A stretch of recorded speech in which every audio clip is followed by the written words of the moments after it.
Hello everyone. So in this session, we will talk about PCI device pass-through support on ARM. So we have been working together on PCI device pass-through support with the help of Julian and Stefano from the last year. So first, let me introduce myself. So I am Rahul Singh. I am working as a software engineer at ARM in Open Source Software Group, and I am presenting this talk with the Oleksandr today. And now I will let Oleksandr to introduce himself. Hi everyone, I'm Oleksandr Andrushchenko. I work for EPAM and I'm working on PCI pass-through with ARM guys at the moment.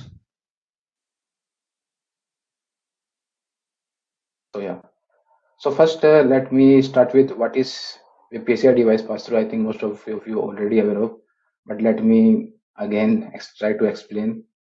PCI device pass-through feature allow guests to have full access to the assigned PCI devices. So PCI devices that will be assigned to the guest will appear and behave as they are physically attached to the guest operating system. This feature also help to provide full isolation of the PCI device assigned to the guest. The goal of this work is to implement the virtual PCI bus topology through IO emulation within the XEN, such that only assigned devices are visible to the guest. But as per my understanding for x86, this task has been taken care by QEMU.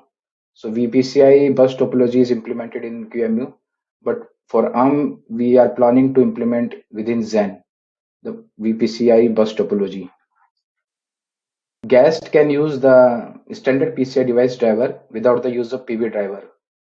And when we use when guest will use the device driver under the PV driver, there will be a performance benefit as assigned device will behave same as it is physically attached to the guest. So how can we achieve this? So there are different subsystems that we need to implement to support PCI pass-through.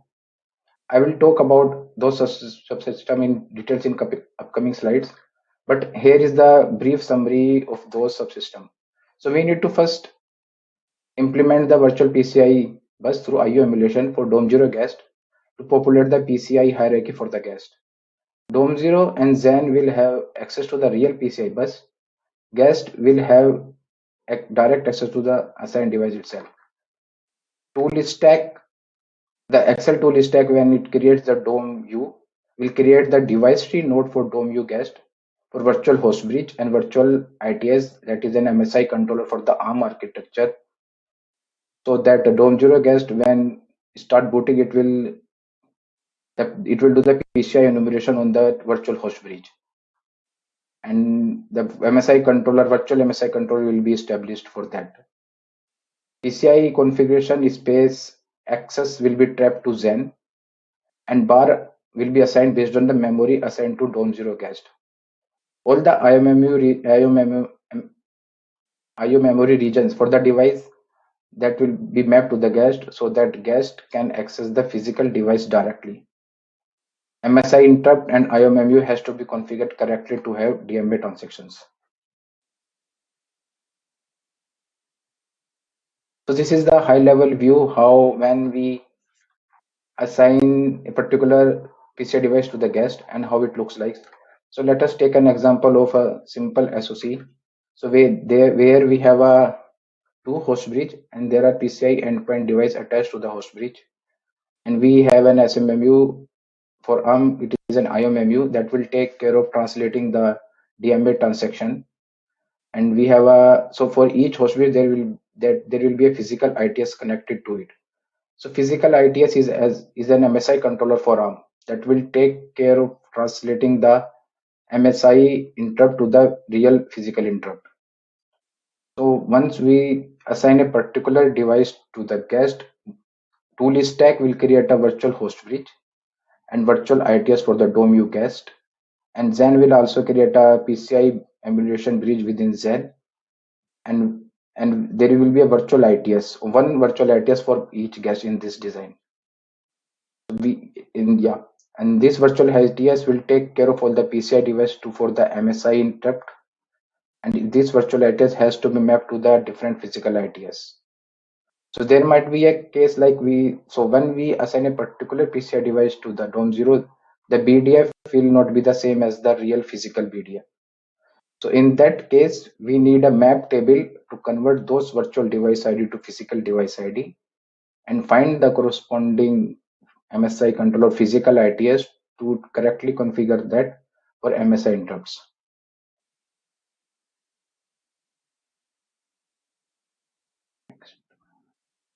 So yeah, now I will talk about different subsystem to support the PCI pass-through. So in order to support the PCI pass-through, Gen should be aware of all the PCI host bridge available on the system. And Gen should be able to access the PCI configuration. So we added the support for generic host bridge controller as of now. If there are PCI queues that have to be added to support other host bridge, that will be added later point of time when required. Xen during boot will read PCI device tree node and will map the ECAM space to the Xen memory. So we'll map the ECAM space during boot and it will be and so that Xen will be able to access the PCI configuration space when there is a request from DOMU to access the config space. So now the next task is so there is a concept of domain number or segment number.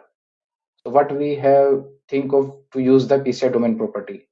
So if there is more than one host bridge on the system, then we'll read this PCI domain property available from device tree and configure the host bridge segment. Or in Linux term, we can say like domain number accordingly. So all the PCI device tree nodes should have this Linux PCI domain property so that there will be no conflict between Xen and guest when they are trying to access a particular PCI device. So what will happen if by any chance this PCI domain property is not available from the device tree, then Xen will create this PCI domain property and will pass it to DOM0. So in that case, DOM0 and Xen will have a common segment on domain number to access the PCI device. How this will work: when DOM0 try to access the PCI configuration space of the device, Xen will find the corresponding host bridge based on segment number and access the corresponding config space assigned to that bridge.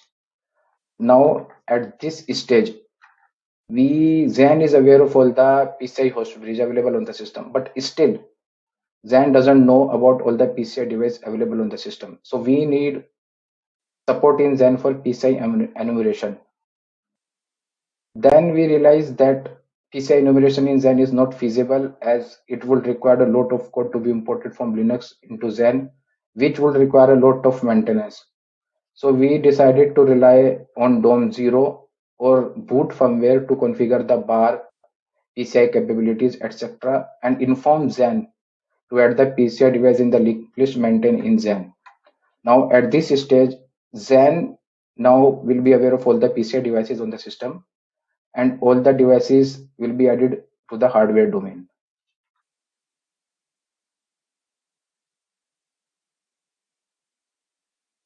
Next subsystem that we need to implement is vPCI. So this vPCI subsystem is already available for x86. We modified the code to support for ARM architecture. So vPCI MMIO trap handle for ECAM space is registered in Xen so that when guest is trying to access the PCI config space, Xen will trap the access and emulate read-write using the vPCI, not the real PCI hardware. DOM0 guest will see the guest VO bar based on enumeration done on vPCI host bridge and memory assigned to the guest. All the IOMMU memory region for the assigned device that we have assigned to the guest will be mapped to the guest so that guest can access the device without intervention of Xen and DOM0. So till now we have like Xen is aware of all the PCI devices, Xen is aware of all the available host bridge that is available on SAC, and we have a virtual PCI bus that will be that whenever any guest try to access the ECAM space, it will trap into Xen and will return it from there. Now the next subsystem is when to create the device tree node for Dom0 guest. So in what we have done in that one, libxl will create the virtual PCI device tree node in the device tree to enable the guest OS to discover the virtual PCI during guest boot. So new area has to be reserved in the ARM guest memory at which the vPCI bus is declared in the device tree. A trap, and then we will register trap handler for the PCI CAM space from the guest at the defined address and redirect all the requests to the vPCI driver in Xen. When this is done, we can assign, when this part of the done, then we can assign a particular PCI device to the guest using normal Excel PCI config. So now I will talk about how MSI interrupt is injected into the guest for ARM SoCs. So for PCI pass-through, the most important subsystem that needs to be supported is MSI. As of now, currently we are planning to support only MSI interrupt with the help of ITS. So ITS, as I mentioned earlier, is a MSI controller from ARM architecture. So let us take an example of any PCI device that wants to send an MSI interrupt. So during MSI configuration, Linux will configure the MSIX table to have a ITS doorbell address where PCI device will write to generate the MSI interrupt. I think this is also same as for x86. There will be a doorbell address that we have to configure in the MSIX table, and PCI endpoint device will write the message into that address. So same thing is for ARM also. PCI device will write event ID, that is a interrupt ID we can say related to peripheral, to the doorbell address and configure it. But in for ARM device tree and from which peripheral the interrupt is coming will be delivered to ITS out of band. ITS will use device ID. So ITS will use device ID to index the device table output of the device table, and output of the device table is a pointer to the peripheral specific interrupt translation table. ITS then use an event ID that we have written into the doorbell register to index into the interrupt translation table, and will get in return the interrupt ID and collection ID. ITS then use the collection ID. So collection ID in this case is a to which CPU we can send an interrupt to index into the collection table and return the target redistributor. So then redistributor forward the interrupt to the CPU. This is how MSI will be translated on ARM SoCs. So now we have only one virtual ITS for Dom0 guest. We need to register the trap handle for PCI MSIX control field and MSIX table as x86 is doing.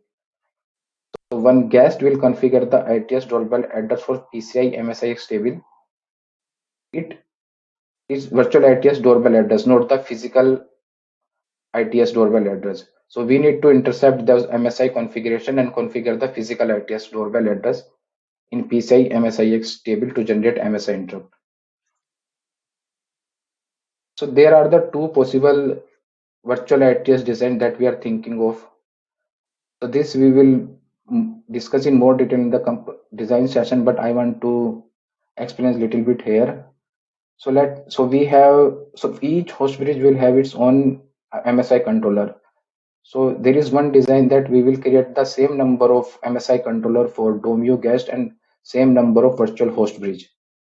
In that case, there will be a direct mapping between virtual ITS to physical ITS and virtual host bridge to physical host bridge. But the implementation for this is like that we need the same number of memory holes in guest memory layout for the same number of virtual ITS. We need to know in beforehand when we are creating the DOM use how many virtual ITS and physical ITS is available on the system. We need to map the particular device assigned so that in MSI map property this device can generate MSI interrupt to that particular ITS. So all those information we need beforehand to create the DOM use. There is another design where we will create only one virtual ITS, one virtual host bridge. And in that case, we need, as I discussed previously, we need to trap the PCI MSIX control feed and table and configure the physical address accordingly. So yeah, we will discuss this in more details in upcoming design session. Alexander, yeah. Yes. So one part of that work is virtual PCI bus topology, and this is extremely important thing in virtualizing PCI devices. So why do we need it? First of all, we do not pass all the devices, or I mean all the PCI devices from domain 0 to domain U. So you just pass some of the devices. And for that reason, you will have to provide some simplified view of the PCI bus to the guests, because it is not now the same as it was before in domain 0. So in the picture, you can see that, for instance, we can pass two PCI devices from domain 0 to dom U. And it means that the guest should see the consistent PCI bus topology. So for that reason, we do need this virtual PCI topology to be implemented for ARM. Why it is not so needed for x86 world? Because as far as I understand, it is emulated by QEMU and is handled by device models. Next slide, please.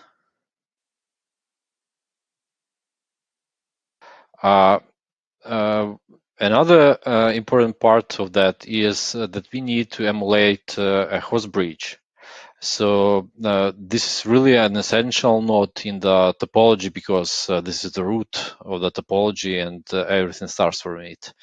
And as of now, it is emulated by QEMU for x86, and there is no such entity exists in Xen yet.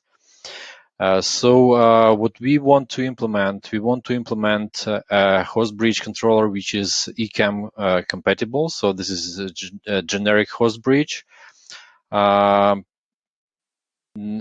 MMI is not trapped, but still all the MMIs seen in the guests are protected by SMMU and IPMU. So it means that there should be no penalty on performance. What we trap is we moderate configuration space success, and this is essential because we need to understand what guest is trying to do and disallow some of the some of the things which it wants to do and which it normally will do on a physical device, but some parts of that is not allowed in virtual space. We also are thinking about two designs for VITS and multiple host bridge support. So based on what we decide, we can go either with a single virtual host bridge emulated, or we can go with multiple virtual host bridges emulated. When we try to emulate the host bridge, we are trying to be close to the real hardware which is backing up this virtual host bridge in terms of, so for instance, there are some essential properties of a bridge which we can try to replicate in the emulated one. So for instance, if hardware does not support IO space, then we probably do not want to support that for the virtual emulated virtual bridge as well. So in this picture, you can see that we do not use domain 0 for that, but instead we put the virtual host bridge in Xen itself. So Xen is responsible for emulating virtual host bridge. It moderates configuration space, and MMIO is protected by the SMMU, goes directly to the physical PCI device. Next slide, please. For emulating for creating virtual PCI bus topology, one need to implement guest view on some of the essential resources of a PCI device. So for instance, we have to emulate bars, guest view on those. Why it is so important? In case if we implement virtual bus topology, there is no one-to-one map exists from a virtual device, the device which is being passed through to the physical device. So for that reason, when a guest operating system tries to enumerate PCI devices, it will try to assign MMIs, memory spaces, differently as it was assigned in the Domain-0. So for that reason, we need to implement virtual guest view on the resources which we pass through. So in this case bars. So for that reason, we have to remap resources as seen by the guest accordingly to the corresponding resources as they are seen by the physical device, by the hardware. So in this picture, you can see that how the memory spaces are remapped. So for instance, you can see the device on the left, which has some physical MMIO of size 256 bytes, and how it is mapped in the guest domain thanks to the virtual PCI bus topology. One of the things which I stepped on during this work was non-page aligned resources. Thankfully, we have Linux support for that, so we can force the resources to be aligned. But one who is going to play with the PCI path-through needs to think about that and behave accordingly. Next slide, please. One thing which is not covered by the existing implementation of the virtual host bridge is error handling. So as seen in this picture, errors can come from different places in the system, and some of them are not so obvious how to solve. I have inspected some code just like ACRN hypervisor and QEMU, and frankly, I do not see how it is handled right now. So it is not yet handled in our design, and this is something which we will probably need some help from the community how to solve this, because it is not so easy to put error handling into a virtualized host bridge, because it can cover the devices which are being passed through can live behind PCI to PCI bridges, and every point in this scheme may have errors. So it is not so easy to understand how to populate those errors into the virtual host bridge. Next slide, please. Implementation details. So for the virtual host bridge configuration space emulation, we reuse code from the Linux kernel. Thanks, they have PCI bridge emulation, which is basically a very small piece of code, just like 600 of lines, which implement very basic configuration space access. So we provide the link. So everyone interested in that can expect that code.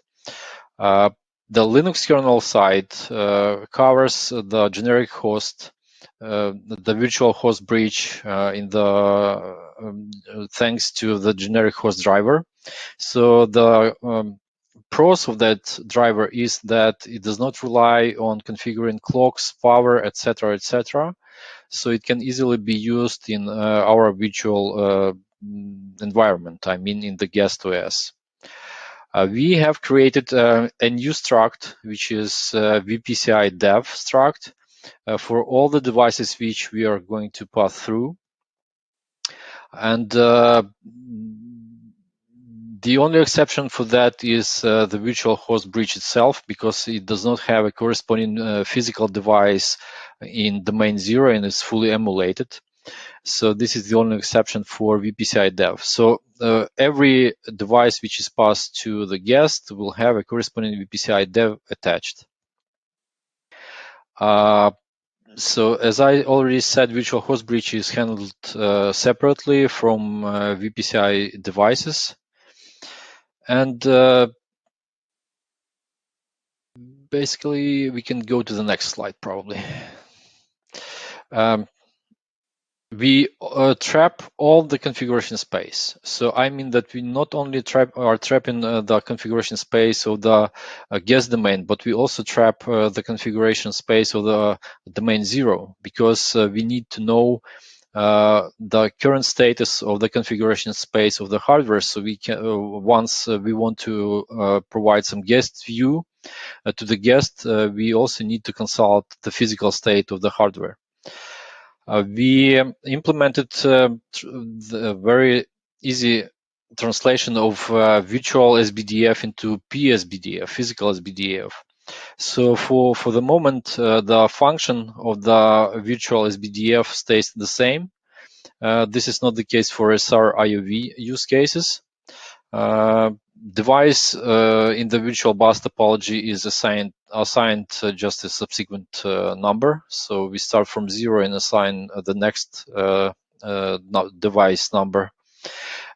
The bus number is derived from the virtual host bridge configuration. So we trap all the configuration space access, and once the operating system, the guest operating system, writes the secondary bus register, we also intercept that and use that data to configure our virtual devices, their bus number. So we go over all the virtual devices which are passed to that guest and update their bus accordingly.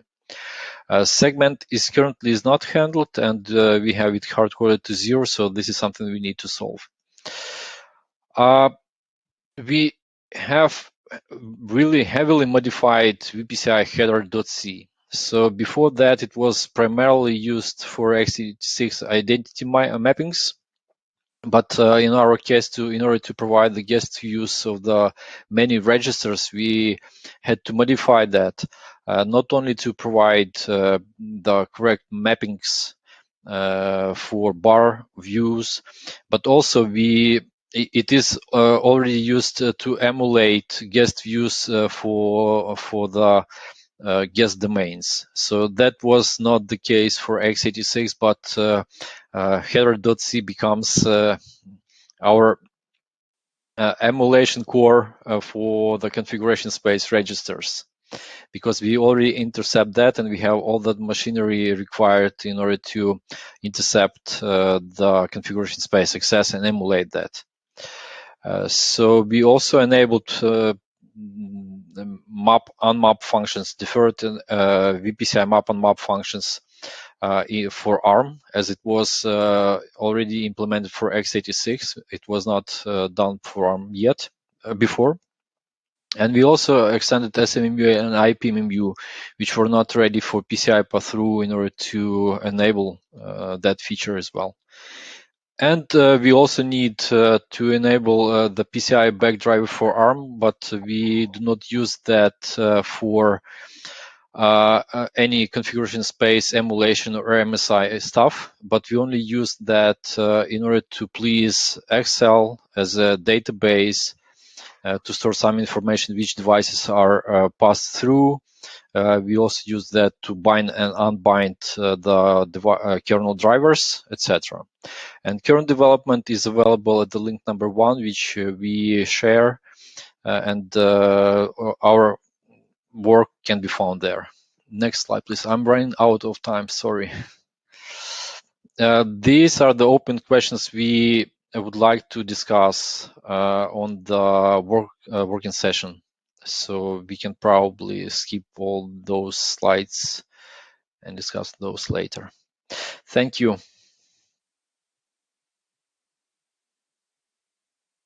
Yeah. Now I think, yeah, we can take questions. So yeah, there is a question from Roger then. Yeah. So Roger, there are two designs that we are thinking of.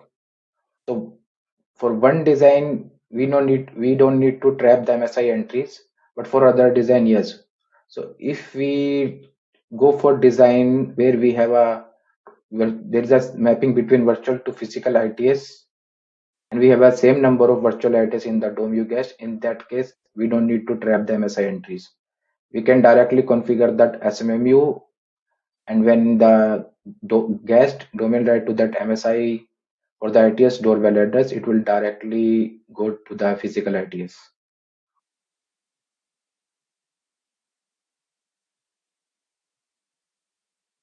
Is the path-through granularity at the device level, or it is the individual functions? This is mostly depends on SMMU and IPMMU. So currently we are working on device level. Rahul, could you please comment if the IOMMU offers isolation at function level? That I need to check. I think if SMMU support, yeah, Maybe I Yeah. can answer on that, yeah, Rahul, if you need. yeah. It's hardware dependent, where IOMMU device IDs are assigned. Some devices are even do not even have a different device ID per PCI device. There is one for the whole PCI bus. So it's hardware dependent. Someone could do that, definitely. Yeah, so depending on that, we can provide better flexibility, but it all depends. Yeah.